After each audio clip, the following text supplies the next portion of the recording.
In this last video in this chapter, we're going to add some basic materials to our treasure chest to differentiate the straps from the underlying chest. Now the chest is, this is like 17th, 18th century kind of thing, so we don't have any exotic carbon fiber or anything like that, or even plastic. So it's going to be basically wood and metal. And I'm going to make this a dark brown wood and sort of a gold colored metal just for some visual interest. Now the selected faces that we have here are almost exactly what we need for the straps, but we have one problem, and that is those extruded edges are not selected. So we need to basically get those selected, and we could go in and hold down the shift key and select those all individually, but as tiny as they are and as many as they are, that'd be kind of tedious and difficult. So we're going to do this a slightly different way. I'm going to click off to deselect. Now I'm going to marquee select everything. First, we're going to come in and assign a material to everything. So right click, assign new material, and make this a thong. And this is going to be the strap material. So come into the color, and I'm going to change this to RGB 0 to 255, just because I'm a little more familiar with that. And gold is basically a combination of red and green. Mostly red, some green, so a little bit less green, and no blue. So take the blue down to 0.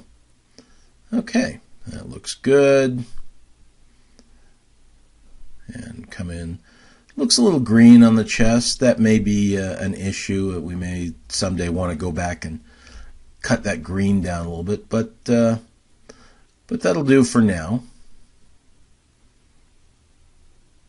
Okay, so now we've got those edges are all gold. Now we just need to make these flat parts a brown, a wood brown. So just come in and start selecting them. Just shift and select, and just get the flats. So we'll come along.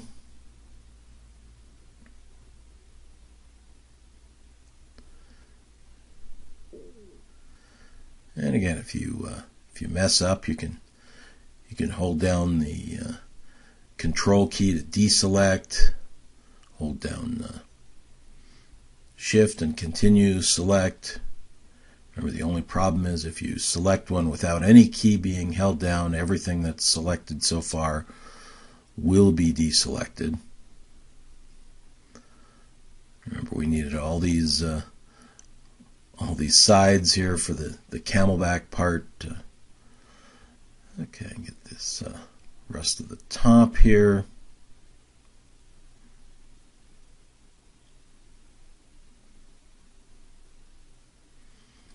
And the wood material we're not going to want to have shine like this gold does, so we'll select a different material for that. I don't know if you remember which material it was that doesn't have that specular highlight. That's the one we're going to be using, so you can be thinking about that. Get these little corners. Okay. And now just one more side to go, which is the bottom here.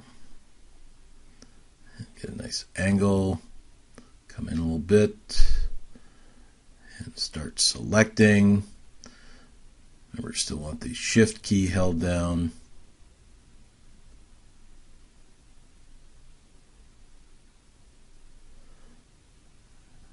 Okay. Getting close here.